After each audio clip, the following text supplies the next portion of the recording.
नमस्कार, नीलम फॅशन क्रिएशनमध्ये तुम्हा सर्वांचं खूप खूप स्वागत आहे.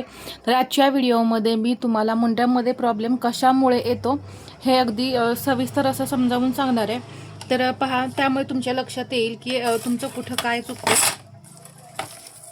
इथे मी सर्वात पहिल्यांदा घेणार आहे उंची ब्लाऊजची.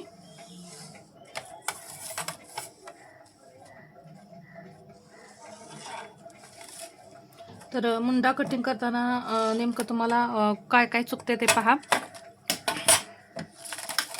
इथे घेणार आहे मी उंची 14 प्लस 1 15 इंच.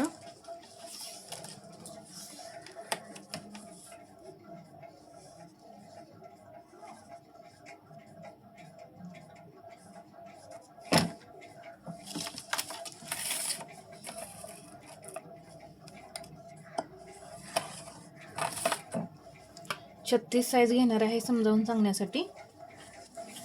शोल्डर घेऊया 5.5.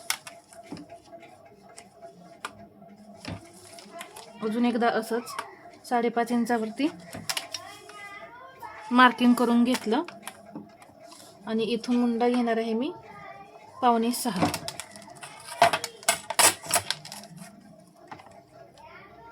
तर लक्षात घ्या, इथं मी मुंड्याची उंची 5.25 इंच घेतलेली आहे. इथे एक मी अशी लाईन ओढते. आता इथे चेस्टचं आपण मार्किंग करणार आहे. तर मुंड्यामध्ये घोळ कशामुळे येतो किंवा मुंड्यामध्ये तुमच्या बरेच प्रॉब्लेम क्रिएट होतात ते कशामुळे होतात. तर पहा, इथे जे आता आपण चेस्टचं मार्किंग करणार आहे, 36 साईजचा आपला चौथा भाग किती होतो 36चा 9 इंच. परंतु इथे तुम्ही जेव्हा 9 इंचापर्यंत किंवा 10 इंच धरा, 10 इंचापर्यंत जेव्हा गळे कटिंग करतात तेव्हा तुम्ही इथून छातीचा चौथा भाग सरळ सरळ टाकू शकता. असं 9 इंच. 11 आणि 12 इंच जेव्हा गळा असतो ना, त्यावेळेस म्हणजे तुम्ही 10.5 इंच जरी गळा घेतला ना तरीसुद्धा तुम्ही इथे चेस्टमधून मायनस करायचं आहे. तर 10.5 इंच गळा असेल त्यावेळेस तुम्ही 1/2 इंच मायनस करा. म्हणजे इथं पहा, असं चेस्टमधून 1/2 इंच मायनस केलं किती झालं, 8.25 इंच. आणि टोटल 11 आणि 12 इंचाचा गळा असेल त्यावेळेस सरळ सरळ अर्धा इंच मायनस करायचं, म्हणजे 8.5 इंचावरती इथं चेस्ट घ्यायची. इथे पहा, गळा मी आता हे का घ्यायचं हे सांगते. इथे गळा मी घेते 2 इंच आणि इथून 10. आता इथे 10.5चा गळा घेऊ. 11 इंचावरती मार्किंग करून मी इथं चौकोन असं बॉक्स तयार करून घेते.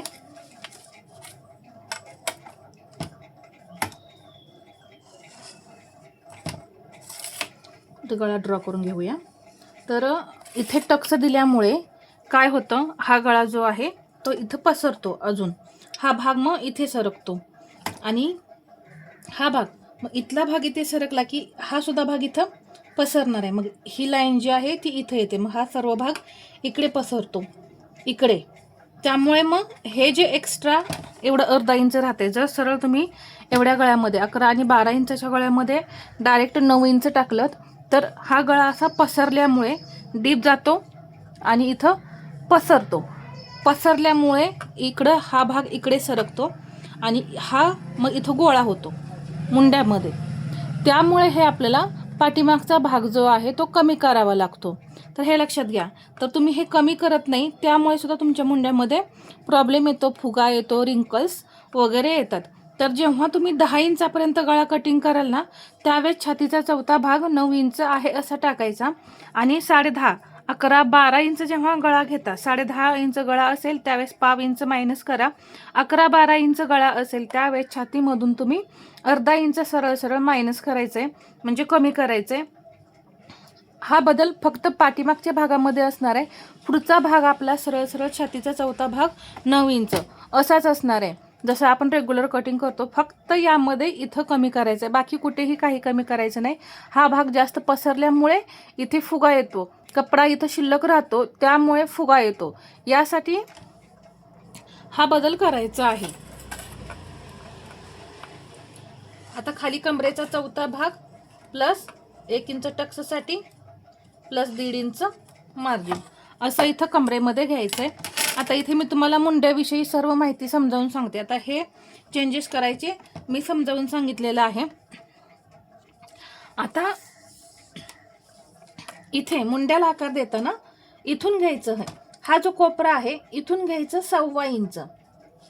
तर लहान साईज असेल 30, 32 किंवा 28, यामध्ये मी जे आता इथं 1.25 इंच घेतलेलं आहे ते तुम्ही फक्त 1.1 म्हणजे एक लाईनने हा भाग कमी करून घ्यायचा आहे.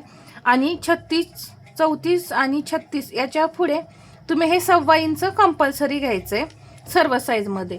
कारण मुंडा खोलीसुद्धा तशी आपली जास्त वाढत जाते आणि हा भाग मग आपला तेवढा बरोबर होतो, आकार आपला बरोबर येतो.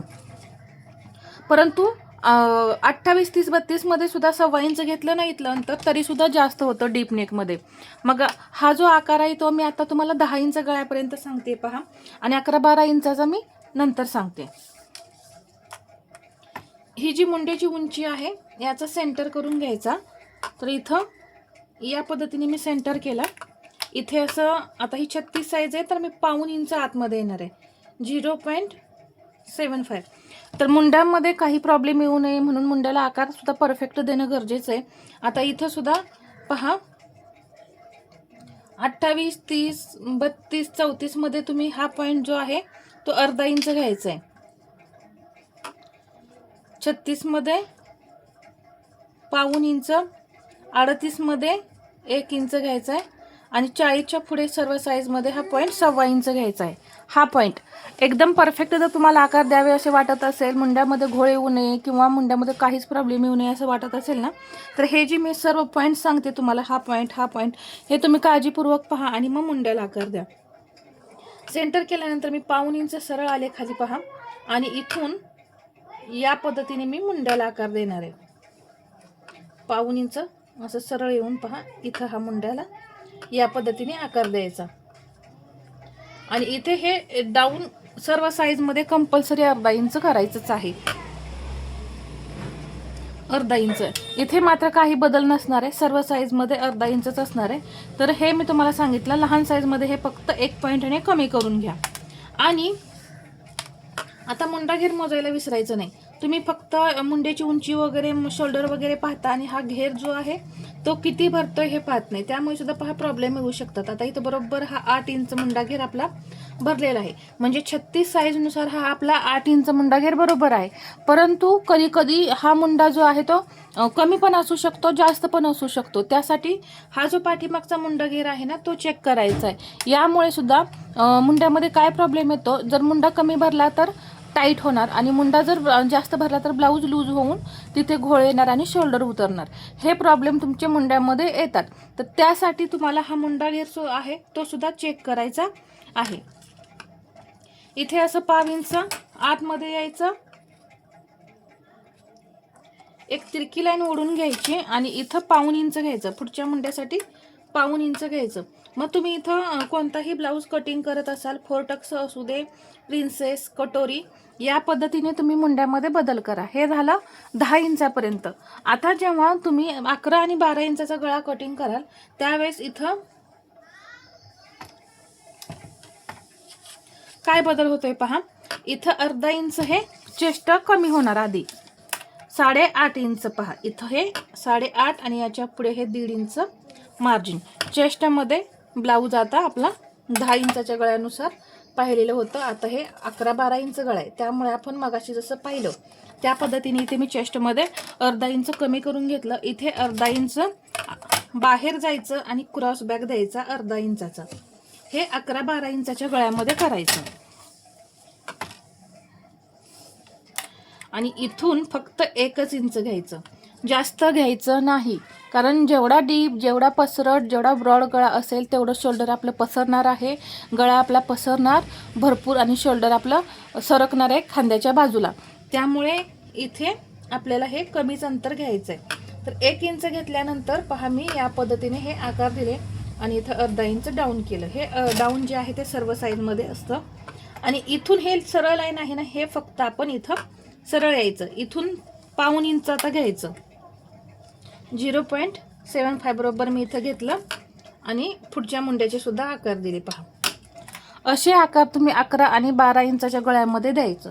10 इंचाच्या गळ्यामध्ये इथे फक्त 0.5 इंच घेऊन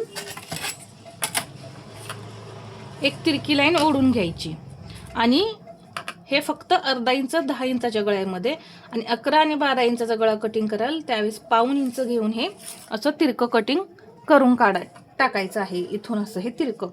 तर हे असे बदल आपल्याला करावे लागतात, त्यामुळे मुंड्यामध्ये येणारे प्रॉब्लेम जे आहेत ते दूर होतात. तर हा व्हिडिओ तुम्हाला कसा वाटला हे मला कमेंटमध्ये सांगा आणि व्हिडिओ आवडला असेल तर लाईक करा, शेअर करा आणि असेच नवनवीन व्हिडिओ पाहण्यासाठी आपल्या चॅनलला सबस्क्राईब करायला विसरू नका. धन्यवाद.